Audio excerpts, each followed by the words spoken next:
Sometimes it's a lot easier because you've written it yourself and you're aware of all of the research in the world and everything like that. But a lot of the time you're working with someone else's text, so you really have to try and understand that text. And once you sort of understand where it is and where it's set and what it's supposed to be about and where it's coming from and what kind of sort of atmosphere it's created, then you start hunting down reference of anything that you think might be relevant. You make a huge pile of reference and you make a big folder on your computer and you absorb yourself and you look at it again and again and again, and then you shut the door on it. Well, that's what I do anyway. I shut the door on it and I decide not to look at it from then onwards. And what that does is you've got this thing, this sort of whole world floating around somewhere in the back of your mind, and hopefully then it will come out in your drawing and it will come out when you're working. So hopefully what that does is it builds this world for you inside your head. So the next step after that, after you've built up the reference, is to start in your sketchbook, start doodling and start sort of seeing what comes out, and you'd be surprised how much of that stuff that you've done, all the research and quite a lot of reading as well goes into it, quite a lot of reading similar things and seeing where a certain thing comes from and the history of that. But after that you sort of start picking out points that you'd really love to illustrate, so the points that really jump out at you, and the things that really, sometimes when you're reading you have a very sort of visual response to something, and those are the ones I pick first, and then I sort of build stuff around that. That's a very hard one because they're both brilliant, and both brilliant in different ways. I mean, the main difference tends to be your audience and who's going to read it. Picture books, they tend to get bought for smaller kids, but they're not necessarily for smaller kids, but they tend to get bought for them. So you've got to bear that in mind. Fiction, I find there's less interplay between tiny bits of text and an illustration, so there's less of that kind of balance that you have to strike with a picture book where you're really relying upon like a seesaw of image and words. But with fiction I find you're more sort of skirting around the edges of it and trying to sort of give views out the side of the corners of the pages. And I find that's more interesting for an older reader, and you don't necessarily have to explore exactly what's happening and have narrative content. You can sort of explore the atmosphere, and someone who's reading it because they're older will understand that you are exploring things maybe from a metaphorical point of view or something like that, and they'll be able to read pictures hopefully a little bit better. I guess when I was working on The Dam recently with David Almond, that was a fantastic one because it was all based around Northumberland and this wonderful true story, and that's very, very different to how I would approach something like Black Dog that I'd done in the past, which is all sort of a product of my imagination. And you sort of enter into someone else's world, and that's brilliant. That's a really lovely experience. You feel really connected to other people. First ever commission I got was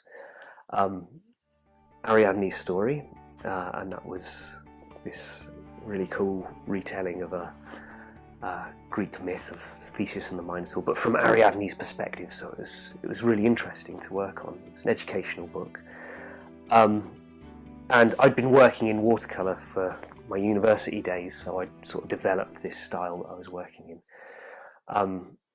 But I found like I was learning loads during that project because I was still learning how to use paint and colour and all of those things, and tone and everything. I was, still learning.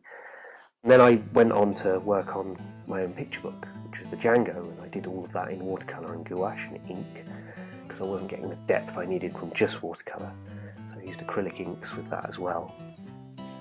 And then after that, I thought, okay, I was doing these very big watercolour paintings. I thought I need it to be smaller because I need it to go a bit faster, but I also want there to be enough detail in there. So I started researching different methods of doing it. I thought, should I go oils or should I do, you know, more precise watercolour painting? And I also wanted some kind of tonal depth in what I was doing, because I found the darks weren't getting dark enough. And I found I also couldn't overlay things. I couldn't get this kind of sense of weight that I was missing from watercolour. So I decided to work in egg tempera, and I'm a big fan of Andrew Wyeth, obviously. Started researching the history of tempera and, you know, how long the colours last, and all of that stuff was really interesting to me at that point.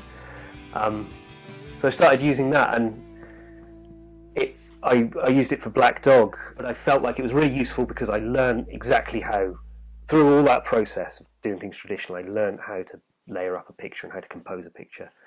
And then you go on to sort of be able to use digital. Use it as a tool instead of the thing that you create everything with. You can use the digital stuff as a kind of time, something that speeds stuff up, because sometimes you're working on a tight deadline, and that is an invaluable tool. And it's also incredible for sort of flexibility as well. Alan Lee, Brian Froud Ferry's book, and that was brilliant because we lived in the middle of a forest, and it felt like it was all real and it could actually happen. There's one particular illustration of Jenny Greenteeth that still sticks with me to this day, and it's got a little person's legs and Jenny Greenteeth climbing out of the water. Everyone's got sort of their different thing that I like about them, and their thing that you go to, because it's stuff like, if you go to Van Eyck, you go there for his amazing technique, and if you go to someone like Piero della Francesca, you go for the perspective and the strange world that he created, the geometric world. I love Hopper for the atmosphere that he creates, and the kind of that very kind of almost, it's very sort of modern, I suppose you can use that word, it's very modern feeling of isolation. Try and do what you like and what you're interested in, because the temptation is to do something that is fashionable, or something that you feel like is in the shops or is selling a lot because you want to get your foot in the door, but that doesn't work necessarily, because you're not going to get your best stuff out of that. I think that the thing that you want to do is something that you love. I guess that's the sort of, that's what's going to keep you going at 4 o'clock in the morning when, you know, you've got a deadline. It's like, oh, I actually like this. I'm quite interested in doing something where the role reversal happens and the illustrations come first, and an author writes something based upon your illustrations, and that might be a really interesting project. I would love to do something like that. But there's also things that I grew up with that I just love and I would love to do. You know, anything mythology based, anything based on ghost stories, anything. I guess anything that comes from like a old folklore or storytelling tradition. I think you absorb all that stuff when you're younger, and I think it's like this shared thing that I think is just fascinating to work with. It's like this shared universe that everyone sort of inhabits, but a shared imaginary universe, and I think there's something so fascinating about that. The next thing that I'm going to be working on is a picture book that I've written, and I haven't worked on something like that for quite a few years now. I've been having a great time collaborating with people, but yeah, it's the first thing I've written and released for quite a while, so I'm scared because it's full responsibility for something, so I'm going into it going, oh god, I better get this right. But it's a book called Paradise Sands, and yes, that's all I'm going to say about that for now.